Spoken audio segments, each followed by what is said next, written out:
Hello children, कुसुम एमक्यूलाइन class में आपका स्वागत है। प्यारे बच्चों, कोविड महामारी के कारण पढ़ाई में आपका जो लॉस हुआ है उसकी भरपाई करने के लिए विभाग द्वारा उड़ान प्रोजेक्ट का निर्माण किया गया है।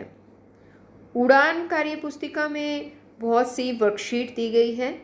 मैं वीडियो के माध्यम से हर रोज़ 1 या 2 वर्कशीट आपके साथ साझा करूँगी। सभी बच्चे इसे ध्यान लगाकर सीखेंगे और उड़ान कार्य पुस्तिका की एक अलग से कॉपी बनाकर उसमें सभी वर्कशीट सॉल्व करेंगे।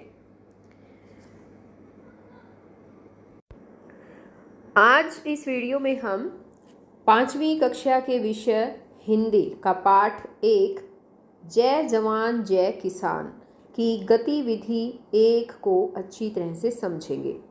सभी बच्चे वीडियो को शुरू से लेकर अंत तक पूरी देखेंगे ताकि आपको ये गतिविधि अच्छी तरह से समझ में आ जाए और समझने के बाद इसे अपनी कॉपी में भी ज़रूर हल करेंगे। तो देखिए, शुरुआत करते हैं हम। सबसे पहले यहाँ दे रखा है आवाज़ पहचाने। तो मुझे ये बताइए बच्चों, जो पक्षियों की आवाज़ें आती है क्या आपको वो अच्छी लगती है? अच्छी लगती है। Very good. तो बताओ, कौन कौन से पक्षी की कौन कौन सी आवाज़ होती है, बता सकते हो? चिड़िया कैसे करती है? चीं चीं करती है। कोयल कैसे करती है? कूं कूं करती है। मुर्गा कैसे करता है बताओ? कैसे बोलता है मुर्गा? मुर्गा कुकड़ू कू ऐसे करता है ना? मेंढक टर टर करता है। तो इस तरह से हम आज इस वीडियो के माध्यम से सभी आवाज़ों की पहचान भी करना सीखेंगे। और यहाँ पर देखिए, एक बार दे रखा है कि दिए गए शब्दों की सहायता से कविता को पूर्ण करें। यहाँ नीचे देखो, कुछ शब्द दिए गए हैं और इन शब्दों की सहायता से हमें यहाँ जो कविता दे रखी है इस कविता को कंप्लीट करना है। सभी बच्चे ध्यान से सुनेंगे, समझेंगे। कविता का नाम क्या है पहले तो मुझे ये बताओ। क्या नाम है? साथी लिख रखा है ना यहाँ पर। हाँ, ये साथी कविता है। और यहाँ पर देखिए, कविता एक बार हम पढ़ने की कोशिश करते हैं। सभी बच्चे मेरे साथ साथ भी बोलेंगे, पीछे पीछे बोलेंगे, यानी कि सुनकर मुर्गे की कुकड़ों को त्याग दे अब तो नींद को। यहाँ पर देखो डैश दे रखा है बच्चों, है ना? तो यहाँ पर क्या आना चाहिए? ऊपर यहाँ दिए गए बॉक्स में कुछ शब्द दे रखे हैं। इन शब्द में से ही हमें छांट कर यहाँ पर लिखना है। तो यहाँ पर बताओ क्या आना चाहिए। एक बात तो बच्चों आपको ये ध्यान रखनी है कि जो भी पोइम होती है यानी कविता होती है उसके लास्ट में तुकबंदी मिलती है ज़्यादातर। यानी लास्ट में जो वर्ड मिलेगा, हमें जो साउंड मिलेगी, दूसरी लाइन में भी वही साउंड मिलेगी। जैसे कि कुकड़ू कूं कूं ऊं की साउंड आई हुई है ना? तो यहाँ पर जो ये वर्ड इसमें तू दे रखा है ना, ये तू वर्ड यहाँ आ जाएगा। ठीक है? कैसे बनेगा ये बनेगा सुनकर मुर्गे की कुकड़ों को त्याग दे अब तो नींद को तू। यानी कुकड़ों को आवाज़ मुर्गे की जब आती है तो कुकड़ों को करता है मुर्गा, तो कहता है कि अब अपनी नींद को त्याग दे। यानी कि मुर्गा जो है हमेशा हमें सुबह सुबह उठाता है, यही सीख देता है। यहाँ पर जितने भी आपको शब्द मिलेंगे, आवाज़ें सुनाई देंगी, यानी कि जितने भी पक्षियों की आवाज़ें सुनाई देगी वो सभी हमें कुछ न कुछ सीख देते मिलेंगे।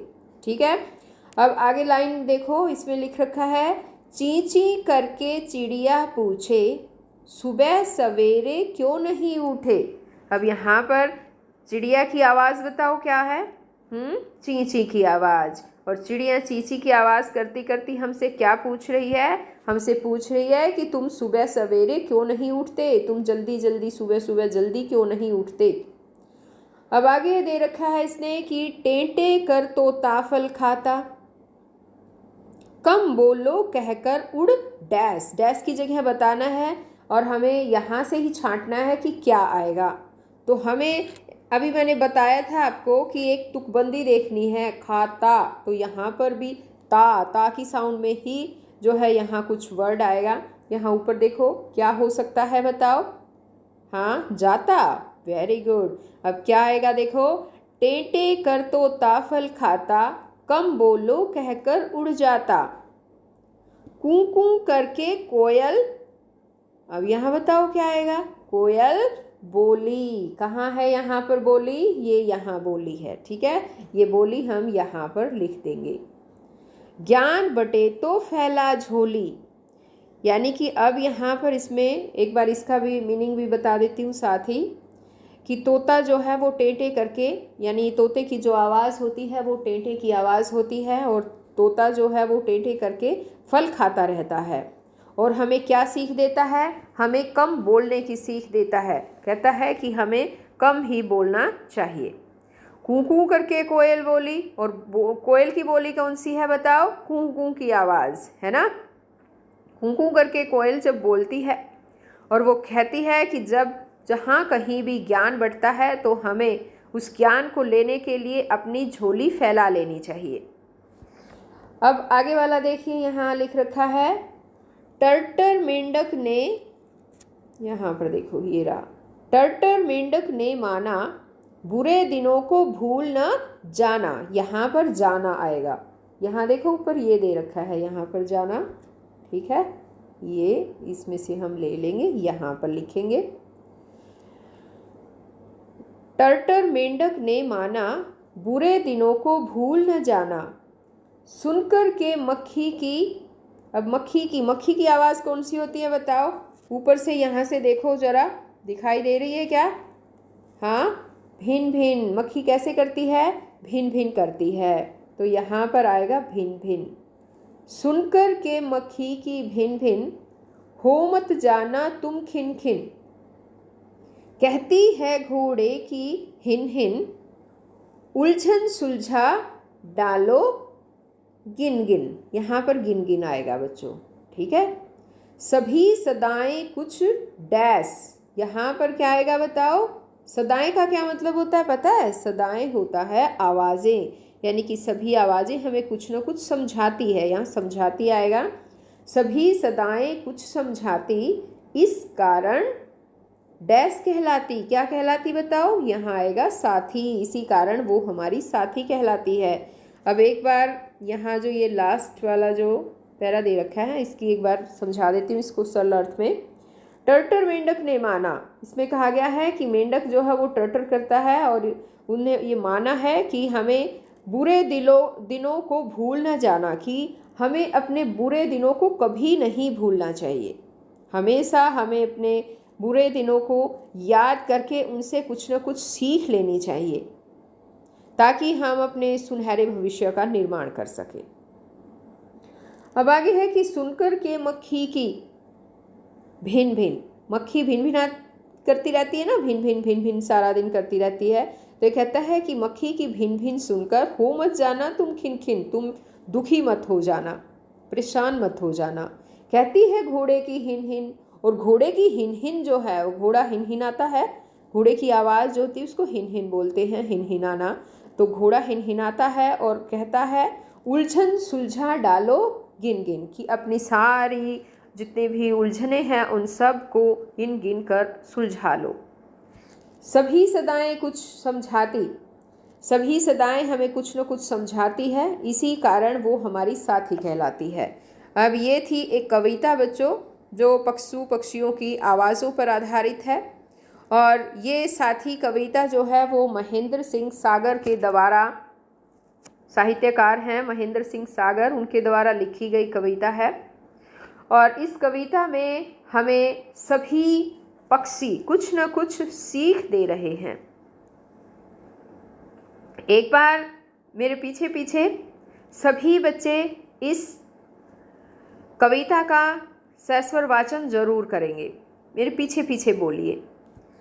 सुनकर मुर्गे की कुकड़ों को, त्याग दे अब तो नींद को तू, ची ची करके चिड़िया पूछे, सुबह सवेरे क्यों नहीं उठे, टेंटे कर तोता फल खाता, कम बोलो कहकर उड़ जाता। कूं कूं करके कोयल बोली, ज्ञान बटे तो फैला झोली। टर्टर मेंढक ने माना, बुरे दिनों को भूल न जाना। सुनकर के मक्खी की भिन भिन, हो मत जाना तुम खिन खिन। कहती है घोड़े की हिन हिन, उलझन सुलझा डालो गिन गिन। सभी सदाएं कुछ समझाती, इस कारण साथी कहलाती। तो ये पोइम हमारी यहाँ पर इसी तरह से कंप्लीट हो गई है। अब यहाँ पर आगे कुछ क्वेश्चन दे रखे हैं बच्चों। देखिए, पहला क्वेश्चन है, फल कौन खाता है। ऑप्शन दे रखे हैं, देखिए, क ऑप्शन है मुर्गा, ख ऑप्शन बताओ क्या दे रखा है, चिड़िया, ग ऑप्शन तोता और घ ऑप्शन दे रखा है कोयल। तो बताओ फल कौन खाता है, इनमें से कौन सा पक्षी है जो फल खाता है। तोता, वेरी गुड, ऑप्शन हमारा यहाँ पर ग आएगा। अब इसी तरह से सेकंड क्वेश्चन है, घोड़े की आवाज़ को कहते हैं। घोड़े की आवाज़ जो होती है ना, सभी की अपनी अपनी आवाज़ होती है, सभी की आवाज़ के नाम होते हैं, है ना। इसी तरह से घोड़े की भी आवाज़ है। तो बताइए कौन सी आवाज़ है। ऑप्शन देखिए, पहले तो क ऑप्शन है भिन भिन, भिन भिन। ख ऑप्शन दे रखा है हिन हिन, ग ऑप्शन दे रखा है खिन खिन और घ ऑप्शन दे रखा है गिन गिन। तो बताओ बच्चों, घोड़ा हिन हिनाता है ना, हिन हिन की आवाज़ होती है। तो यहाँ ऑप्शन हमारा आएगा ख। अब इसी तरह से यहाँ पर नेक्स्ट थर्ड क्वेश्चन जो है वो दे रखा है कि सदाएं का अर्थ आवाज़ें होता है। सदाएं का क्या अर्थ है बताओ। हाँ, आवाज़ें। और आगे इसने कहा है कि आप सदाएं का प्रयोग करते हुए वाक्य बनाएं। सदाएं का यूज़ करके आपको यहाँ पर वाक्य बनाना है। यहाँ देखिए जगह भी दे रखी है ना, इस जगह आपको लिखना है। तो सदाएं का मतलब हो गया आवाज़ें। आवाज़ पर बताओ, सेंटेंस बनाओ, कोई वाक्य बनाओ। जैसे हम बना सकते हैं, पक्षियों की मीठी सदाएं हमेशा मन को खुश कर देती हैं। तो इस तरह से जैसे मैंने बनाया ना वाक्य, इसी तरह से आप भी अपना यहाँ वाक्य बनाइए और अपनी कॉपी में यहाँ पर आपको लिखना भी है बच्चों, ठीक है। अब नेक्स्ट क्वेश्चन देखो, इसने दिया है, कविता में प्रयुक्त योजक चिन्ह वाले शब्दों को लिखे। योजक चिन्ह क्या होता है बताओ। हाँ, एक बिल्कुल इस तरह से देखो, ये निशान लगाया ना मैंने, इस तरह से एक डंडा होता है, उसको योजक चिन्ह कहा जाता है। ये क्यों लगाया जाता है, कब लगाया जाता है पता है।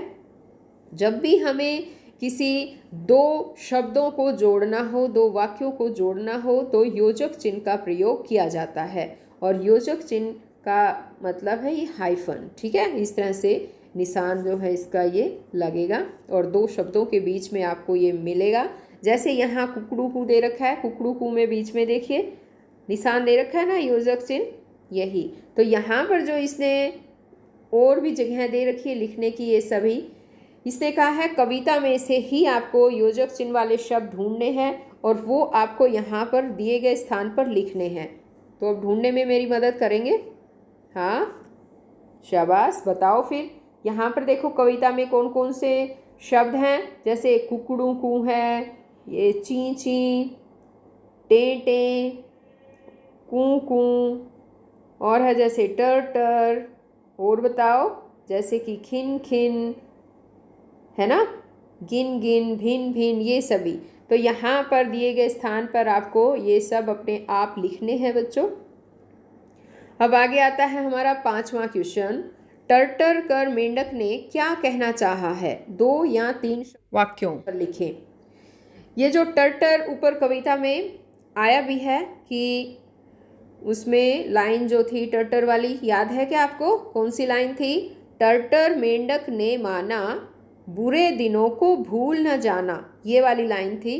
तो उसका वाक्य को जो है वो 2-3 वाक्य बनाकर इस बात के लिखने हैं कि मेंढक हमें क्या कहना चाहता है। तो यहाँ पर आंसर हम लिखेंगे, मेंढक ने टर्टर करके हमसे कहना चाहा है कि हमें कभी भी अपने बुरे दिनों को भूलना नहीं चाहिए, बल्कि हमें उन दिनों से कुछ सीख लेनी चाहिए ताकि हम अपने सुनहरे भविष्य का निर्माण कर सकें।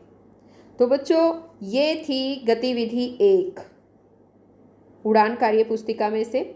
आगे नई वीडियो में मैं गतिविधि 2 आपको समझाऊंगी, तो हम फिर मिलेंगे नई वीडियो में। तब तक के लिए बाय बच्चों।